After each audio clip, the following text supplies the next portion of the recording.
Good afternoon, everyone.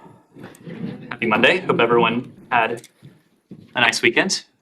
I'll take the prerogative of pointing out we are starting precisely on time. We will try and keep that up. So remember this next time we're a few minutes late. 2 minutes early. 2 minutes early even. That's right. Even some of your colleagues haven't even made it in the room yet.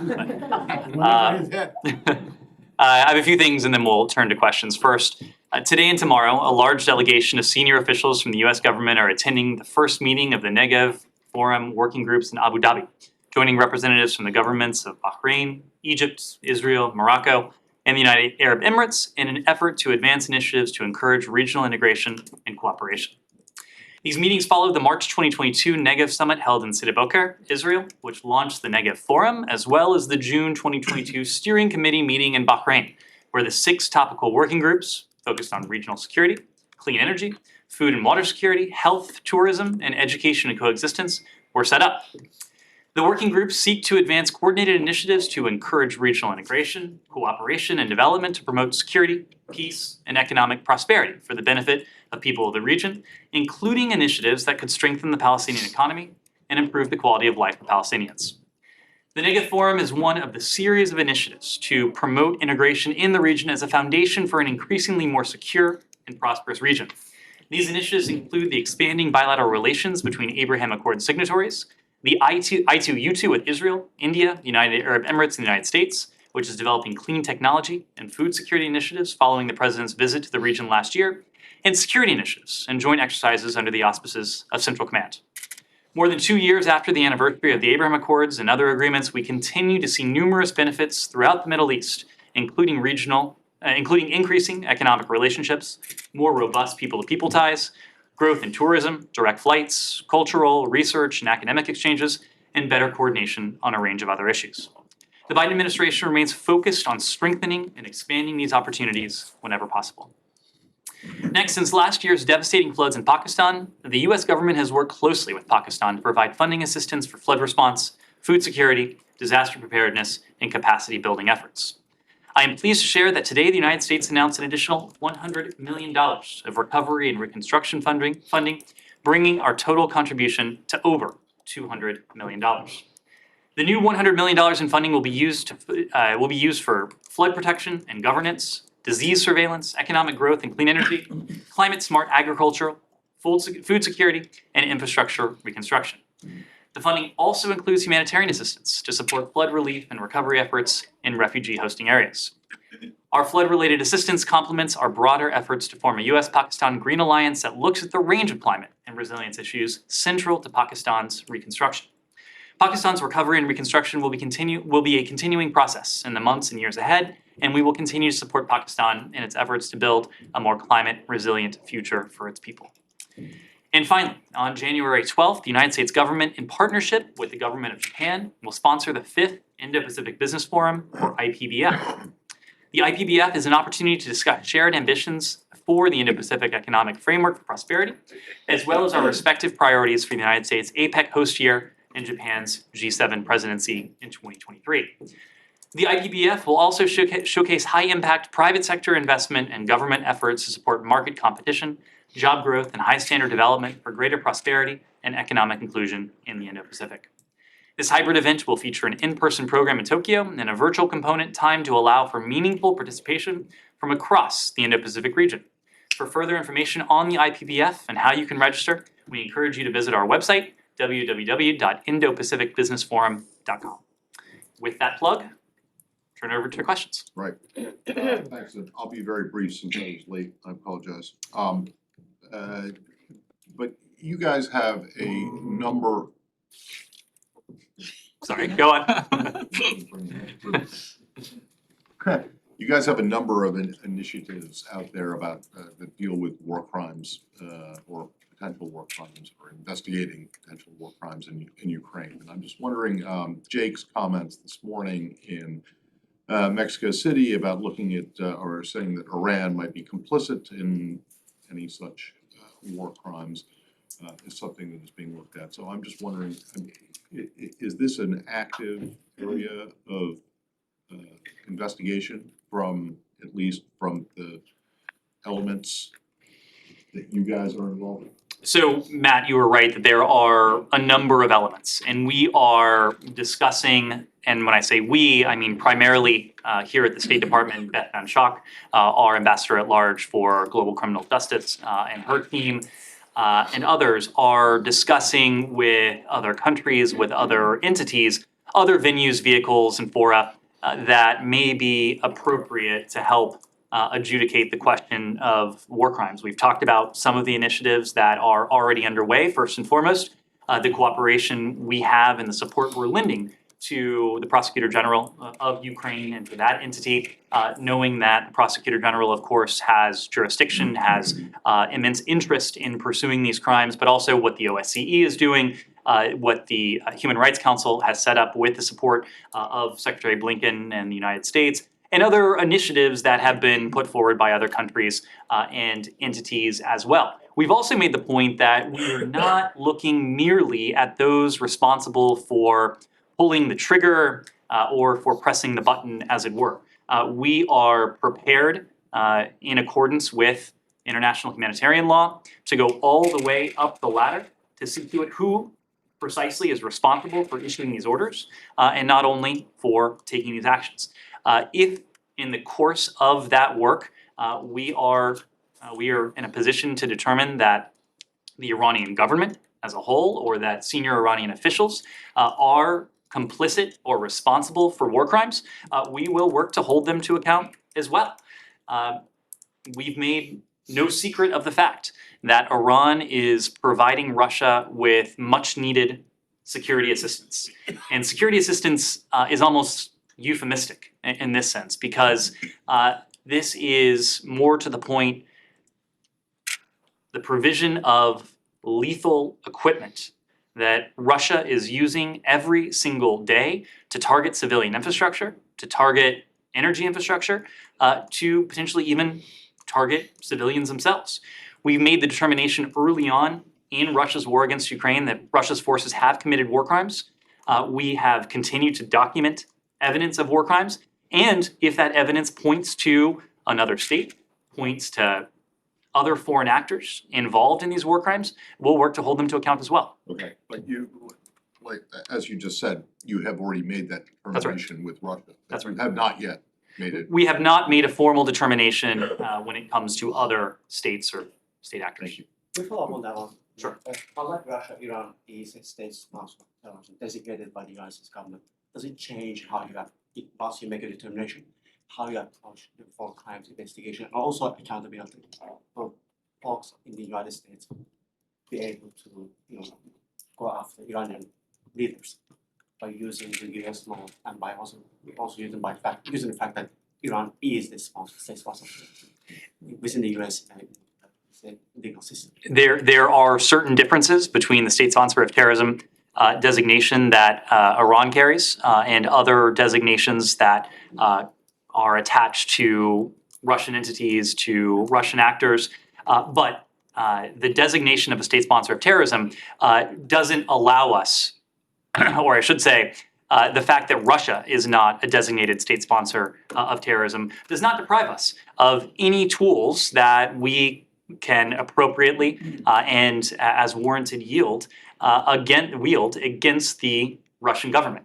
We have a number of authorities that we have used to hold Russia to account. We've imposed biting sanctions, biting export controls, other economic and financial measures. You can see the effectiveness of those measures, the compounding effectiveness of those measures across many different metrics that you look at, even the metrics that the Russian government, the central bank, the Russian finance ministry has itself issued. You see that in the slowing economic growth and the economic downturn, but also in the mere fact that Russia is being forced to turn to states with whom it typically has not partnered on security assistance. Iran being one of them, the DPRK being another as well. So we are wielding every appropriate authority. We're also working with Congress to attempt to find a way to hold Russia accountable for its aggression in such a way that allows us to impose costs without having to grapple with the unintended implications that the state sponsor of terrorism designation carries. Singapore sanctioned 7 Iranian industry leaders just last Friday, the leaders of the factory, the drone factory, and also Mrs. Parkham's state. It was involved in Mrs. Parkham. What's the next step in this case? Is the Iranian supreme leader potential subject to, let's say, U.S. sanctions once you determine Iran's involvement in this? Well, these sanctions are pursuant to various executive orders. These executive orders spell out precisely the criteria that we look at when we determine if a foreign actor is a potential target for any given executive order. So we're not taking anything off the table. We are going to do and take actions that intend to disrupt this pipeline of lethal supplies, lethal materials that have gone from Iran to Russia. But we've also talked about this as a two-way street. The relationship between Russia and Iran is one of a close security partner, a close military partner. Iran has become Russia's most important supplier of needed security assistance, but Russia too has in turn started to provide Iran with security assistance that it needs. So we are going to look at all relevant tools, all relevant authorities, all relevant laws that are on the books to hold to account those who are responsible for this. Kimara. Can we go to Brazil and let me Can I ask follow you? Russia one more? One more on Russia. Yes, at the recent summit between Russian President Putin and Chinese President Xi Jinping highlighted their military cooperation. How do you think China and Russia military cooperation will affect Ukraine and the Korean Peninsula? Well, I can speak to Ukraine, of course, and we have made also no secret of the fact that we are watching very closely. We are watching very closely the decisions that the PRC makes when it comes to any Russian requests for security assistance. We know that Russia has been forced, as I've already said, to turn to other partners, Iran, the DPRK, for security assistance precisely because we are starving the Russian state of the inputs that it needs to prosecute its war against Ukraine most effectively. And again, that is putting it euphemistically. We are starving systematically the Russian government of what it needs, what it thinks it needs to fulfill what it deems as its mission to kill the Ukrainian people, to target Ukrainian infrastructure, to go after Ukrainian cities and towns, hitting in the process civilian targets, apartment buildings, residential buildings, schools, hospitals, nurseries. Nothing, it seems, has been off limits to the Russian state in its pursuit of this brutal war. So we're watching very closely. We've been very clear with the PRC, including in private, including when the two presidents met in Bali last November, about any costs that would befall the PRC should they decide to assist Russia in a systematic effort to evade US sanctions or in the provision of security assistance that would then be used against the Ukrainian people in Ukraine. So we're watching very closely. Just to continue with Xi Brazil. Jinping's meeting. We'll come back to China later. Go ahead. Yeah, just on this Brazil, Bolsonaro's visa, I understand you have restrictions due to privacy and all that, but can you confirm that an A1 visa would be valid for 30 days? And would an A1 visa assigned to anyone, head of state, would automatically become void if that person, that individual is no longer a head of state? Sure. So I don't want to try to guess at what your underlying question is, but let me just state out of an abundance of caution that I am of course not going to comment on the visa records of any individual. Individual visa records, as you know, are confidential, and we wouldn't speak to the status of any particular individual. Leaving individuals aside, and generally speaking, if someone entered the United States on an A visa, which is essentially a diplomatic visa for foreign diplomats or heads of state, an A visa holder, if an A visa holder is no longer engaged in official business on behalf of their government, it is incumbent on that visa holder to depart the US or to request a change to another immigration status within 30 days. That request for a change in visa status would be made to the Department of Homeland Security. So it would be incumbent on the visa holder to take that action, either to depart the United States or to request that change in status. Are you in a position to say whether the visa holder that we're all talking about and that I'm not would be talking about a for- visa holder. Okay, but- fine. Are you able to say that you have received any request of change of status? You haven't attached any names. I wouldn't comment on any individuals. I'm not commenting on any individuals. I'm commenting on a class of visa. Can I attach a name to it? The current president, Lula, said yesterday after what happened in Brasilia that he believes that former President Bolsonaro bears at least some responsibility based on his past comments. Is that the same assessment of the United States? And if so, is former President Bolsonaro somebody who'd be welcome in the United States? President Lula has called for an investigation. There, as I understand it, is an ongoing investigation in Brazil. You heard from the president yesterday, you heard from the secretary yesterday, you heard from Jake Sullivan, the national security advisor yesterday, that we condemn this violence. Violence is never appropriate, it's never the answer. Brazil's democratic institutions have our full support, as we always are. We are standing by for any requests for assistance from our Brazilian partners, from Brazilian authorities, whether those come through diplomatic channels, whether they come through law enforcement channels, and we will, of course, respond to those requests as appropriate. The United States and Brazil, we are close partners. We work together day to day on any number of matters and issues, and oftentimes those are matters of law enforcement. We have well-honed processes in place to cooperate where requests are made for information or potentially for action on the part of Brazil to the United States. In this case, we have not yet received any requests for information or for action. Leaving aside Bolsonaro personally, is there any concern that perhaps some of the plotting in this could have taken place in the United States, in Florida? This will be a question for the Brazilian investigation. If it would be useful for Brazilian investigators to be in receipt of information from the United States government, we would of course adjudicate those requests promptly, as we always do, and provide them with appropriate information, but we haven't received such a request. Just one more, a little bit more broadly. You've often spoken, and the president's often spoken about democracy being promoted around the world by the United States. So this is one of the major parts of the administration's agenda. Is there a bit of a concern at all that perhaps there's also another model in the United States, that being of January 6th, that of violent overthrow of democratic institutions? How much of a concern is that that's something that could also emanate from the United States, and what can the State Department of the administration do to counter? Well, what the world saw emanate from the United States yesterday was immediate, Brazil. swift condemnation of what happened, what was ongoing in Brazil at the time. That was violence against Brazil's democratic institutions. What the world heard and saw in the United States yesterday was swift and immediate support for Brazil's democratic institutions. That message was loud and resoundingly clear.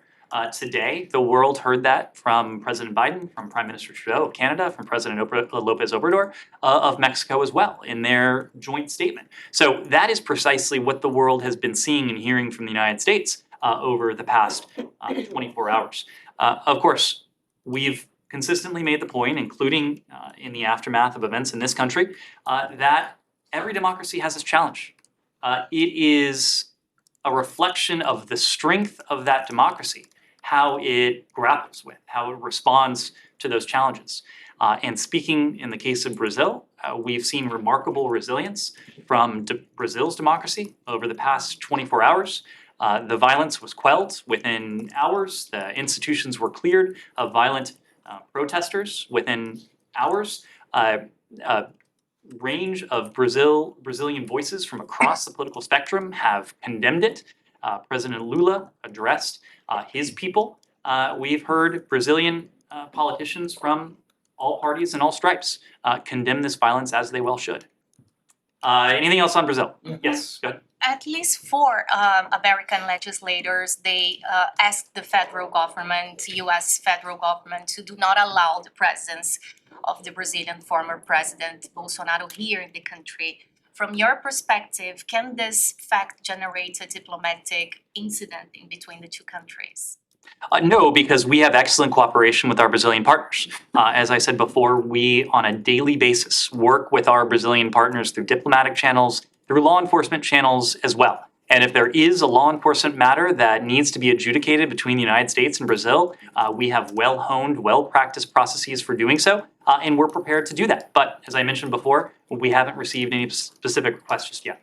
Regarding the new ambassador that she is swearing in a couple of minutes, from your perspective, what is going to be her main mission once she arrives in Brasilia, taking into account everything that happened yesterday?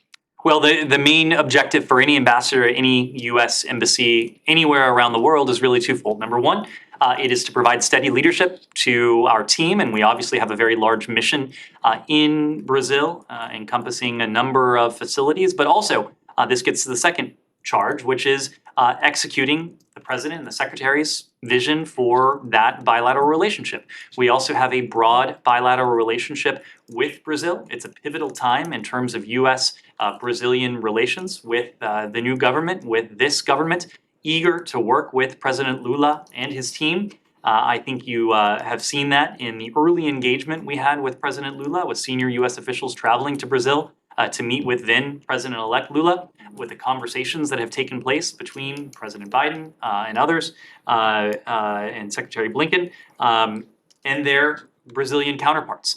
There is a broad range of work that we want to accomplish, that we need to accomplish with our Brazilian partners. And when Ambassador Bagley arrives in Brazil, which I expect to be in the coming weeks, she'll be well positioned to help execute that vision.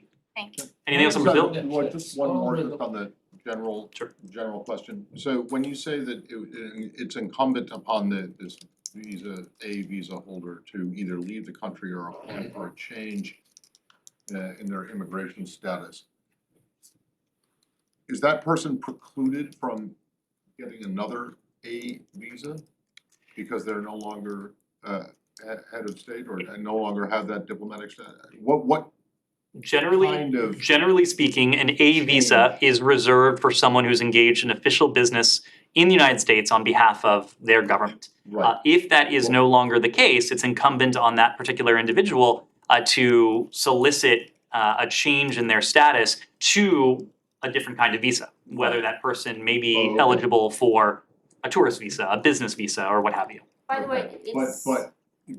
But they can't, based on, having previously had an A visa, they can't get another one as long as they're not the head of state. Within 30 days of their official business ending, Yeah, it's I get that, but yes. I mean, what kind of visa could a former, all right, I am the president of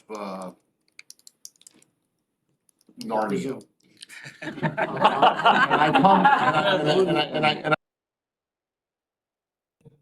come, Louisiana, eating at Popeyes. And then I'm unelected. I'm no longer I have an A visa, I came in on an A visa. What kind of visa can I get to extend my stay? So Matt, it's really going to depend on the individual, as you know, because the visa process is unique to each individual. It depends on that individual's status, activities, what that individual is doing in the United States, what that individual may be doing in the United States. But I think you know the categories of visas as well as others. There are tourist visas, there are Yeah. business visas, there are student visas. So I couldn't speak to a particular case, and I wouldn't speak to a particular case, but So the whole range, other than an A visa, I could try to get anything I want. you could try to get any visa that is eligible for a foreign What national. happens if What the happens if- individual doesn't do either of those, doesn't leave the country and doesn't apply Within that 30 within days. that 30 days? So if an individual has no basis on which to be in the United States, an individual is subject to removal by the Department of Homeland Security. Yes. Thank you. So I'm gonna go where you started at the very top about the legal. Health. I want to ask you talked about that. You tell me, how this so-called Abraham Accord advance peace in any way. I mean, in the last 2 years, we have seen Israel wage 2 major wars on Gaza. We see a war ongoing day in and day out in the West Bank. Last year was the bloodiest year for the Palestinians since the Second Intifada. And certainly the economic conditions for the Palestinians has worsened by a great deal. So other than just these guys getting together and maybe having good meals and drinks and so on, what have they done to really advance peace? Saeed, a couple things. First, the Negev process really kicked off in earnest last year, and just last year. It was in March of last year when Secretary Blinken was in the Negev desert in Sde Boker with his counterparts. So this is a process that is relatively new. It is part of the reason why we're especially eager to have the opportunity to have these working groups constituted today and tomorrow in Abu Dhabi on the part of several dozen US government officials and their counterparts from these other countries. But we've also been clear. This process is not a substitute for Israeli-Palestinian peace. We support the normalization of relations between Israel and its Arab and Muslim majority neighbors and countries around the world, but it's not a substitute. We believe, and we've heard from participants in the Negev process as well, that normalization can and should be leveraged to advance progress on the Israeli-Palestinian track. Secretary Blinken made this clear in March of last year when he was in the Negev. He said that we have to be clear that these regional peace agreements are not a substitute for progress between Palestinians and Israelis. He also noted in those same remarks how countries involved in the Abraham Accords and other normalization agreements, as well as those that have longstanding diplomatic relations with Israel, can support the Palestinian people, how they can support the Palestinian Authority in concrete ways and have a positive impact on the daily lives of Palestinians in the West Bank and Gaza.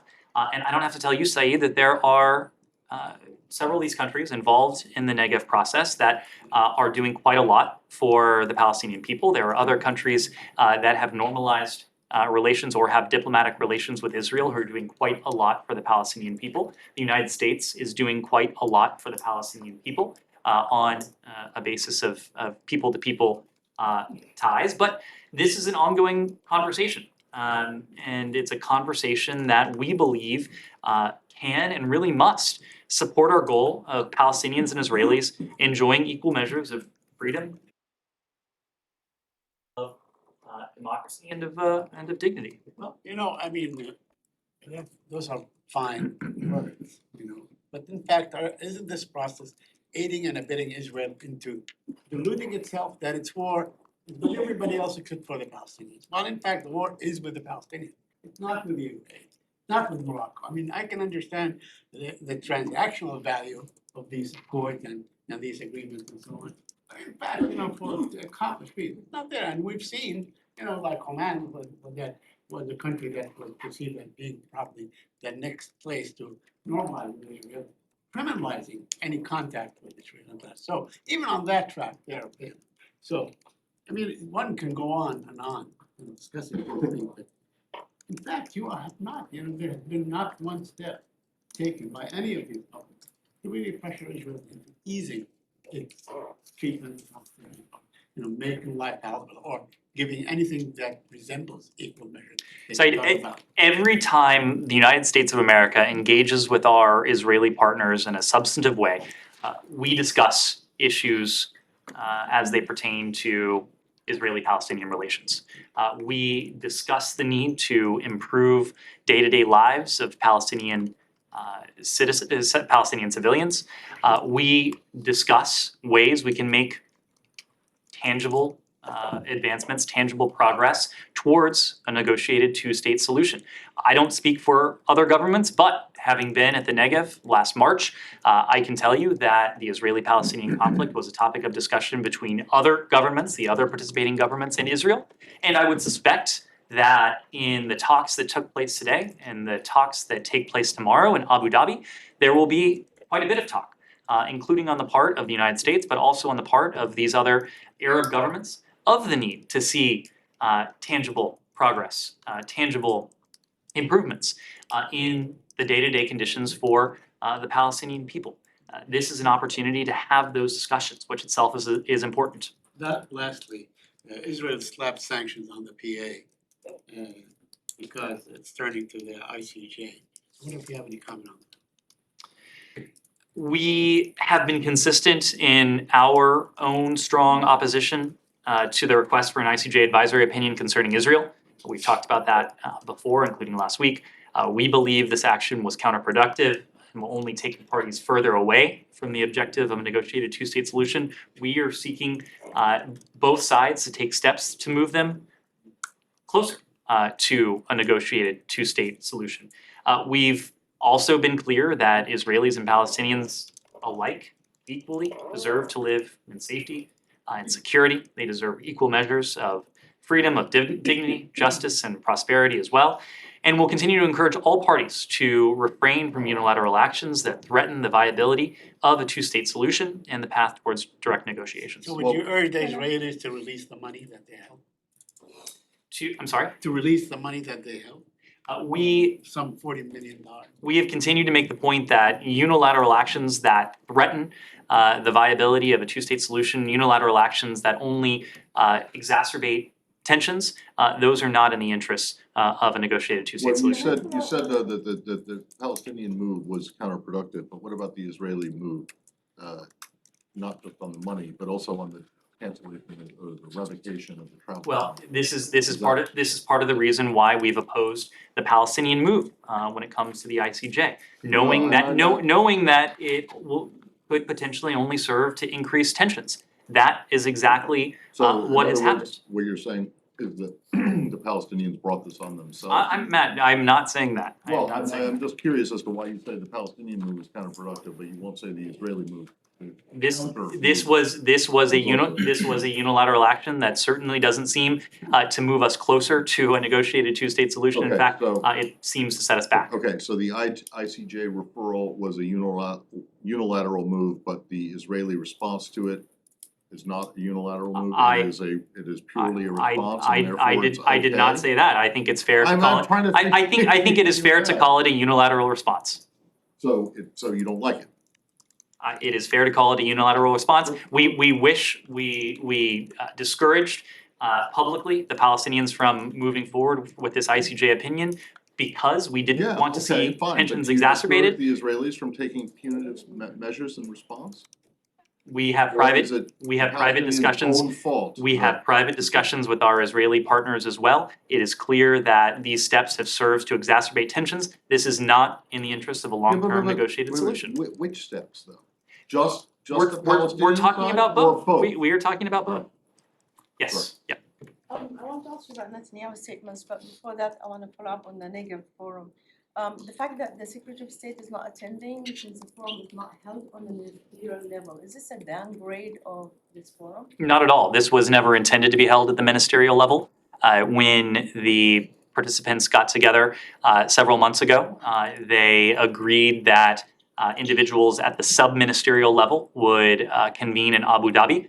We don't have dates to announce yet, but I can assure you that Secretary Blinken will remain personally involved in the Negev process and the Negev Forum process, and I would expect that before too long there will be a ministerial where Secretary Blinken himself will represent the United States.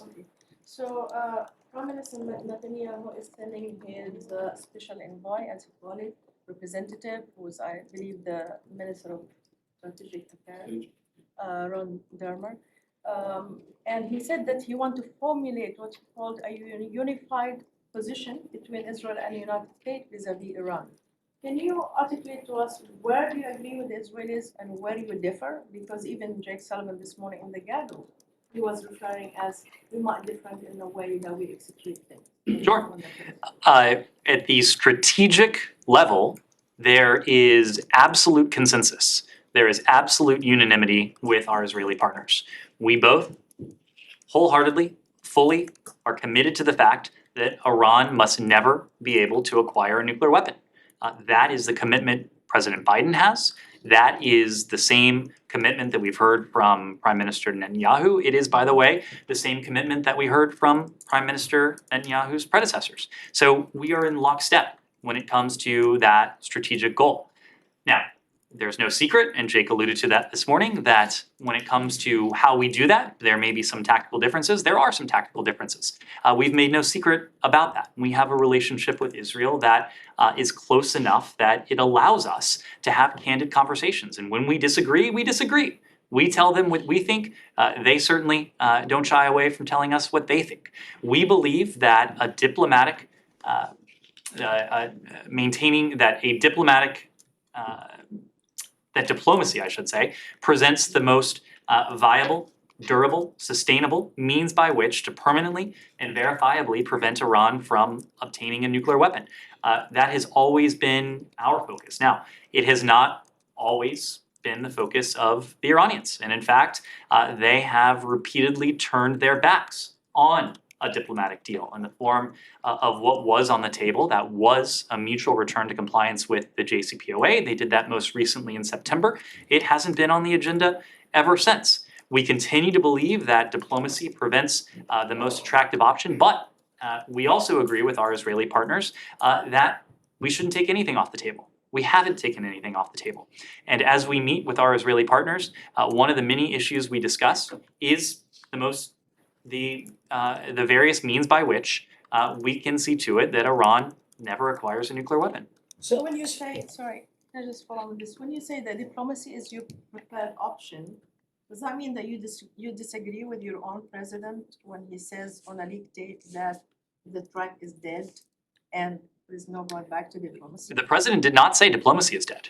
Not at all. The negotiation in Vienna is The president was alluding to the fact, which should be clear to everyone in this room, that the Iranians killed the prospect for a swift return to compliance with the JCPOA.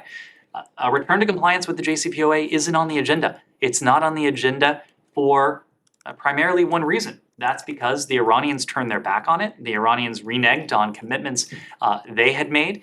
In the absence of that being on the agenda, we are focused first and foremost at the moment on what we can do to support the brave Iranian people who are taking to the streets across Iran, but also what we can do to disrupt, to counter the support that the Iranian regime is providing to Russia, support that Russia is in turn turning around and using with deadly vengeance against the Ukrainian people.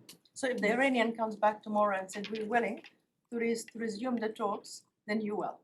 I don't entertain hypotheticals. I also don't entertain scenarios that are just In the process, that are just incredibly improbable. but you're just asking Even if the Iranians did come back tomorrow, we have a track record here, unfortunately, a track record that suggests to us that the Iranian word isn't worth the, choose your metaphor.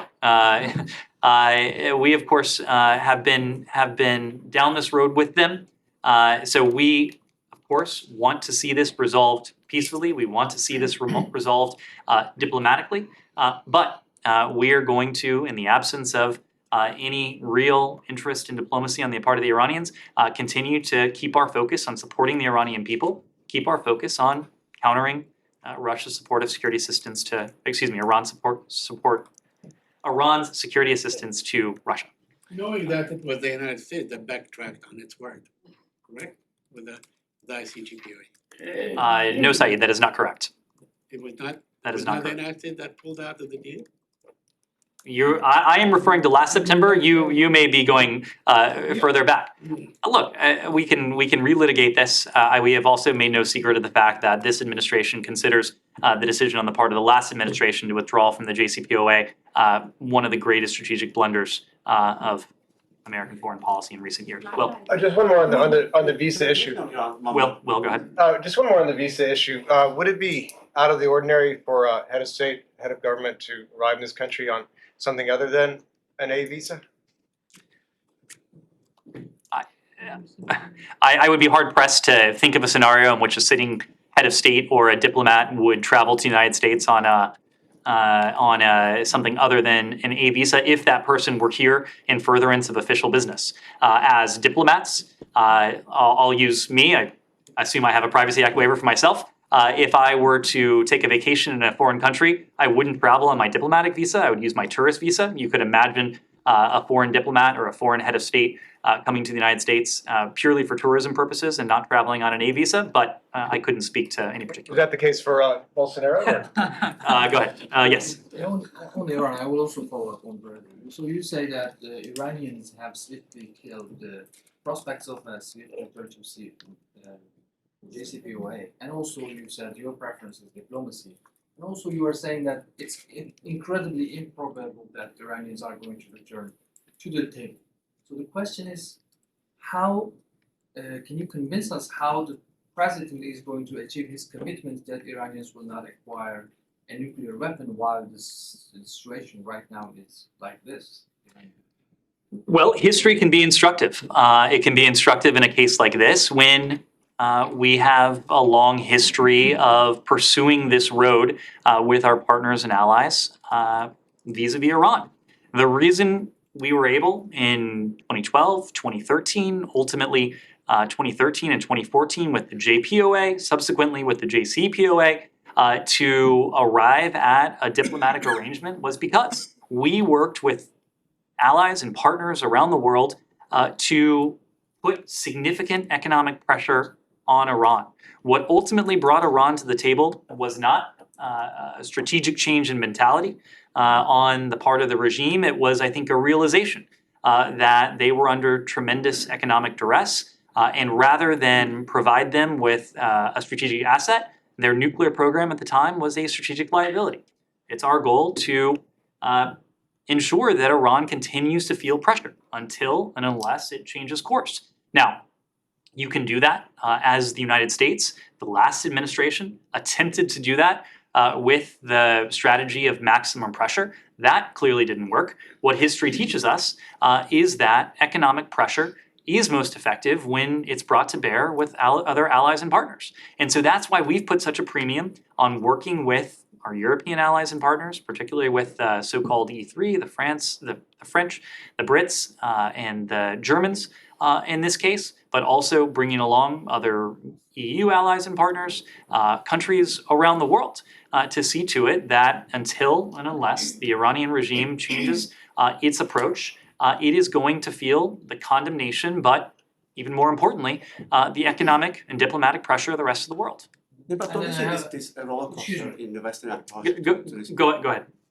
Yeah, I have a follow-up on Brazil as well. I want to follow up on Iran, if Okay, possible. go ahead. Don't you see this roller coaster in your approach, towards Iran's nuclear issues is the reason why we keep seeing Iran regime is holding sham trials, executing some citizens because they don't get strongest message from the West in terms of potential consequences. You mentioned financial and other prices they might pay. Can you give us any example of say going after Iranian leaders and their children here in the United States financially and by other tangible steps that you have been taking?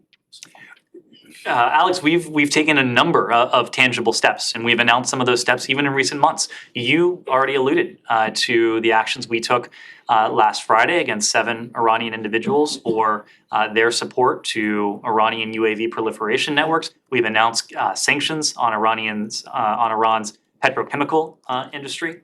We've announced sanctions on its oil production industry. We have announced very tangible actions. I haven't seen a roller coaster in terms of this administration. Our approach has been remarkably steady. Our approach has been to work day in, day out with allies and partners to present a united front to Iran. But they did not prevent Mohammad Mehdi Karami, Mohammad Hussein from being executed. I mean, that's clear not enough yet. And Alex, there will be escalating costs for the Iranian regime. We're mixing apples and oranges just a bit here. We are talking about its nuclear program, but there are, of course, other hugely important challenges in the relationship, not the least of which is Iran's treatment of its own citizens. And this is something that has been put on display with the uprising of the Iranian people, the fact that so many of Iran's citizens, including at the vanguard, its women and girls, have taken to the streets. And we have seen the disdain that the Iranian regime has for its own people, the brutality with which it has treated its own people. You raised the most recent executions. Look, we are appalled by Iran's executions of Mohammad Mehdi Karami and Mohammad Hosseini, and the sentencing, I should add, of additional individuals to death for involvement in protests. These two individuals were put to death following what can only be called sham trials, trials that were rushed, that lacked any fair trial guarantees. We condemn these executions in the strongest terms. But these executions are, in our estimation at least, a key component of Iranian authorities' brutal effort. Their brutal effort to suppress peaceful protests that began in September following the death of Mahsa Amini in the custody of the so-called morality police. We're deeply concerned that Iranian authorities may imminently execute other Iranians after sham trials that similarly lack fair trial guarantees, especially teenagers and youth, as part of their brutal crackdown. The young people of Iran, it is clear, are bearing the brunt of this repression, of this brutality. And we're aware of reports that several young people have had their sentences upheld and, as I mentioned, may be at imminent risk of execution. Rather than listen to the young people, to the women, to the girls of Iran, the regime is trying to silence them, and in some cases, the regime is even killing them. Anything else on Iran? Or, yeah, go ahead. Another one I was going to ask my follow-up question. So you tried to actually avoid questions about the ex-president of Brazil here. I'm just trying to directly ask you. Are you ready? You said you are going to cooperate with the investigators in Brazil. Are you ready to cooperate to an extent to extradite the president of Brazil to the country if they need him there? As I've said before, we are ready to respond swiftly and as appropriate to any requests from the Brazilian government. We have not yet received any such requests. No, so one more, please. Okay. So my questions were broken down. But anyway, Canada has announced that they have reached an agreement with the United States about F-35, aviated F-35. Do you have anything on that? I don't, and typically we would not speak to any potential arms transfers until and unless we've notified them to Congress. Yes. Going back to Iran Sure. again and on executions, do you have anything other than statements? Like, are you pushing for any sort of international effort? Because Canada today, they imposed 5 sanctions. European countries are summoning Iranian diplomats. Do you have anything other than statements? Yes, absolutely. It's precisely why at the United Nations last year, we pushed for the Commission of Inquiry. We pushed for the commission so that it is not only the United States watching closely, as we always are. It is not only other countries, our European allies among them, watching closely, as they always are, but to see to it that the world's preeminent body in many respects has a standing commission that is solely and exclusively trained on the brutality that the Iranian regime is perpetrating against its own citizens. It was hugely important that we were able to create this entity. It's hugely important that this entity is able to fulfill its important mandate. We're going to continue to help the Commission of Inquiry fulfill the mission that was set out for it, just as we continue to train the eyes of the UN, of our partners, on what's happening to the Iranian people. And on JCPOA, you mentioned about working with allies. European allies, one of the things you can do is to ask them to activate snapback mechanism. That's one way of working with allies. And why you don't do that? This is a decision for our European partners. This goes back to some of the questions we've talked about earlier, the historical antecedents that describe why we're not in the JCPOA, why we're not in a position ourselves to have a vote one way or another on snapback. This is a question for the Europeans. Yes. Going back to the virtual meeting between Russia President Putin and Chinese President Xi Jinping, is it still the U.S. position that China is not providing material assistance to Russia amid its war on Ukraine? The reason I ask is I want to know if you have anything on reports that Russia AN 124 military transport aircrafts frequent visit to China, including various cities like Zhengzhou, Shanghai, Guangzhou, etc. Is there any indication that material assistance has been provided to Russia via through these types of transport? I don't have a new assessment to offer. It is still very much the position of the US government that we are, number one, watching very closely. Number two, if we see the provision of security assistance to Russia for use in Ukraine to do what Russia has been doing to the people of Ukraine, to the state of Ukraine, to the government of Ukraine, or if we see the PRC taking action to systematically assist Russia evade sanctions, of course, there will be costs. Yes. How closely is US monitoring the AN-124 military transport to China back and forth? We are very closely watching all of it. And one final, generally speaking, on US-China relationship, like what type of people-to-people exchange programs do you envision that could be resumed or achieved in 2023?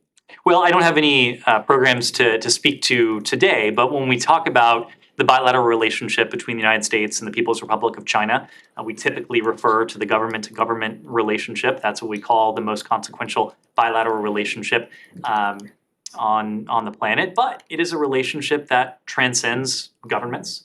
It is a relationship that has a private sector, a business, an economic element that is driven and led by the private sector. But there's also a vibrant people-to-people element. And there may be ways to make that people-to-people element even more vibrant, whether that is through exchanges, whether it's through new programs, restarting defunct programs. We're going to look at all of that to see to it that we have a relationship that first and foremost is serving the interests of the United States, but a relationship that is also serving our people. Ultimately, that's what we seek to do. Yep. Thank you, Lee. Undersecretary Fernandez visit to Seoul this week. Will the Undersecretary Fernandez discuss the IRA issue during his visit? Is there any optimistic solution to South Korea's electric vehicles subsidy? So I imagine this will be a topic of conversation when Jose Fernandez is in Korea this week. He'll then be traveling to Tokyo to take part in the Indo-Pacific Business Forum, as I mentioned at the top. Just as we've said with our European allies, this is a consequential piece of legislation. It's a complicated piece of legislation. It's a large piece of legislation. And so we are prepared to work with our allies and partners, in this case, of course, with the ROK, to talk about implementation of this legislation and ways we can work to take into account those concerns. What is the U.S. position about the Hyundai Motor Company's statement that it will reconsider investment in the United States if South Korea's electric vehicle subsidy is not resolved? I wouldn't weigh in on the statement of a private company. Obviously, our relationship with the ROK, it is extraordinarily multifaceted, and one of those facets is the private sector two-way investment. By two-way, I mean American companies investing in South Korea, South Korean companies investing in the United States. We want to make sure that two-way pipeline is as robust as we can accomplish, and that's part of the reason why Undersecretary Fernandez is in Korea this week. Yes. Yes, I have a question on Turkey. I heard you last week. You spoke again highly of Turkey as a very important ally of NATO and United States. But Turkey accused both NATO and United States of cooperation with terrorists. And they mean the Kurds of Syria, I think. Are the Syrian Kurds of the YPG are your allies or they are terrorists, as Turkey says? Well, there is no denying that Turkey faces a complex security environment. Turkey has endured more terrorist attacks than any other NATO ally. We want to work with Turkey to address its security concerns. We believe that we can work with Turkey to address those concerns while still prosecuting the shared challenge that we have in Syria. And that is to see to it that ISIS is not in a position to reconstitute. The coalition to defeat ISIS or Daesh has achieved significant gains in recent years. We don't want to see to it that those significant gains are put at risk or worse, rolled back. And so, of course, we're going to continue to have close consultations with Turkey on this. We understand and appreciate their position. We recognize their position, and we need to continue our close coordination and cooperation with Turkey on these very shared challenges. But you cooperate at the same time with the YPG, correct? Our Kurdish partners on the ground have been an important element in that campaign that I referenced to take on and to roll back and ultimately to eliminate Daesh. Of course, there are terrorist groups that pose a threat to Turkey. The PKK is one of them. We've been clear about that. We can work to address Turkey's legitimate security concerns without losing sight of what is ultimately our shared objective, and that is to see to it that ISIS is not in a position to regain strength or to reconstitute itself. So if I write that the Syrian Kurds are not terrorists and they are your allies, I am correct? You're painting with a very broad brush. I'm speaking to specific security concerns, but I'll tell you who is an ally. Turkey is an ally. We look forward to continuing to work closely with Turkey on shared concerns. Yes. So you're not ready for the pronunciation change? I suspected you might be going here. Oh, I'm just curious. There of course is always in all of our policies built-in leeway when it comes to pronunciation. And Right, so of like course, we that, always beg your ISIS, forbearance when it comes to pronunciation. I certainly do, given my own pronunciation. But just as the Board on Geographic Names allowed for some leeway in certain circumstances where we can promote broader public understanding, I am going to stick with the previous Has pronunciation. anyone asked the Board of Geographic Names on about the checks? You're welcome to, as an enterprising journalist. Well, I'm just wondering if, because there's been, a lot has been made about, Swaziland, East Sure, Timor, sure, and I Macedonia, North Macedonia. I am not aware What of. about Czechia? I am not aware of a request that we've seen They are a from. NATO ally. I'm not aware of a request we've received from our Czech allies to have their name formally, or the spelling of their name changed, but I would check in with them. Check. in No. NATO. Yes. Thank you. Well done. So when last week you announced the largest PDA package for Ukraine, the Pentagon said that the purpose of this was to change the dynamic on the battlefield. And I'm wondering, does that mean that you're concerned about the current dynamic, and do you feel that it's going the wrong direction? And a second one, if I may, over several weeks now, we have official statements about highlighting the growing role of the Wagner Group and the Evgeny Prigozhin, becoming an alternative center of power to the Russian military. And I wonder if this is a source of concern for you, or maybe hope, because sign of change. Sure. So on your first question, there are several dynamics at play in Ukraine. One dynamic is the dynamic that you've heard from us, from our Ukrainian partners, and that is a dynamic under which they have demonstrated consistently their resilience, but also their effectiveness on the battlefield, wresting back thousands upon thousands of square miles of territory that Russia had laid claim to, that Russia had forcibly taken at one point from Ukraine, that is now back where it belongs in Ukrainian hands. But the broader dynamic is one in which there remain thousands upon thousands of Russian forces on sovereign Ukrainian territory, with Russian assets regularly raining down firepower onto Ukraine's towns, its cities, targeting civilian infrastructure. So that is a dynamic, of course, that we would seek to change, a dynamic that the provision of this additional security assistance, some $3 billion, when you take into account the Presidential Drawdown Authority and the foreign military financing that we announced last Friday, will seek to change because it provides additional capabilities, new capabilities in this case, including armored fighting vehicles, but also the type of air defense systems that our Ukrainian partners have used to such extraordinary effect to take on the threat from Iranian-produced UAVs, in some cases eliminating every single drone before it's able to pose a imminent threat to Ukrainian citizens, but more broadly, protecting Ukrainian infrastructure, protecting the Ukrainian people. So our goal is to continue, and we will continue to support our Ukrainian partners for as long as it takes. On your second point,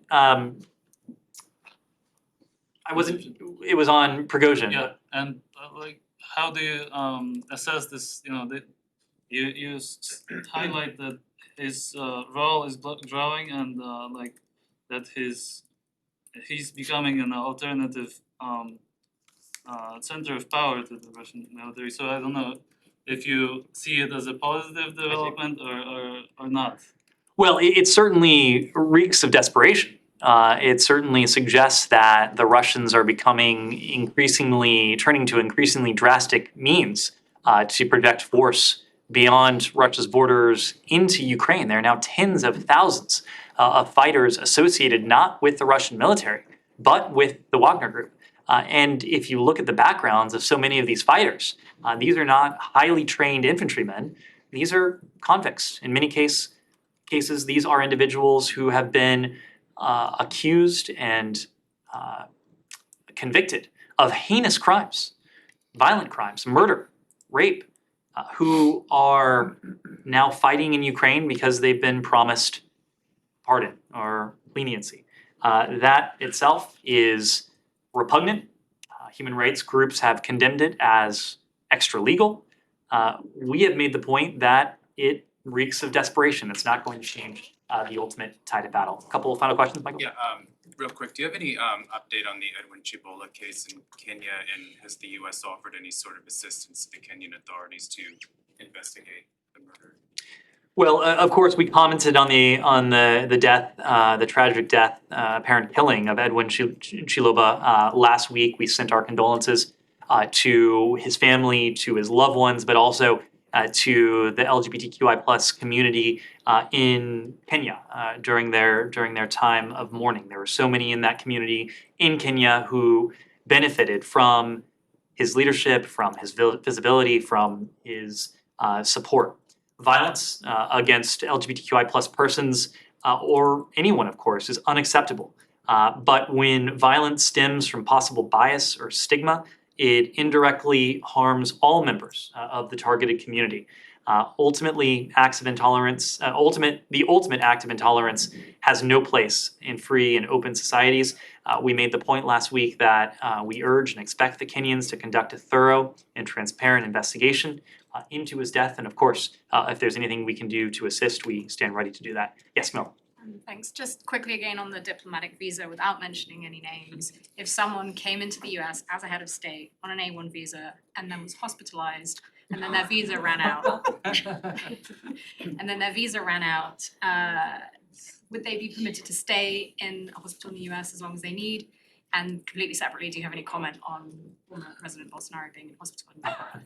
On your second question, I'm aware of the reports that he has been hospitalized. Of course, he's a private citizen, so we wouldn't comment on that from here. And on your first question, I wouldn't want to even weigh in.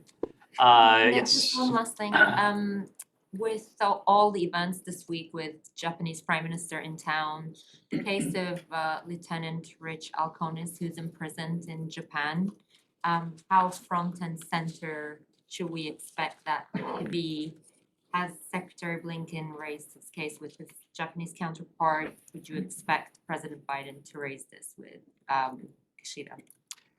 We, of course, have a close relationship with our Japanese allies. That close relationship will be on full display this week when Secretary Blinken meets with his counterpart, when with Foreign Minister Hayashi, when later in the day he and Secretary Austin meet jointly with their counterparts in the context of the so-called 2+2, and then on Friday, of course, when President Biden meets with Prime Minister Kishida of Japan. It's a relationship that allows us to broach every issue. Of course, we are prepared to discuss this case. It's a tragic case for all involved. We're working to find a compassionate resolution to this case, but I wouldn't want to go further than that in Has public. the secretary raised this with his Japanese counterpart before today? Because you're saying we're prepared to.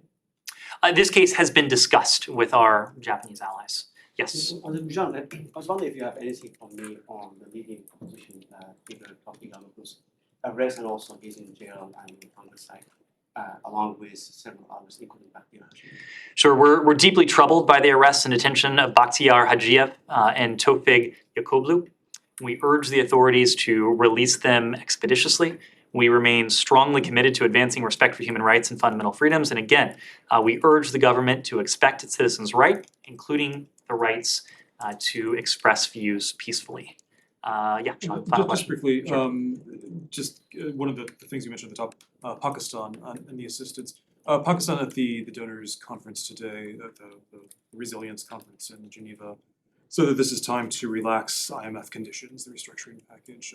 Does the US have any stance on that, and whether this aid is contingent on continued reforms of Pakistan?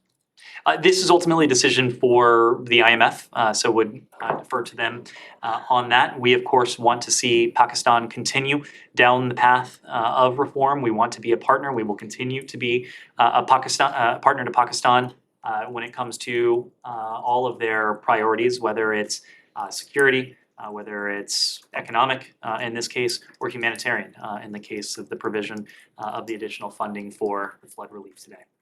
Thank you all very much.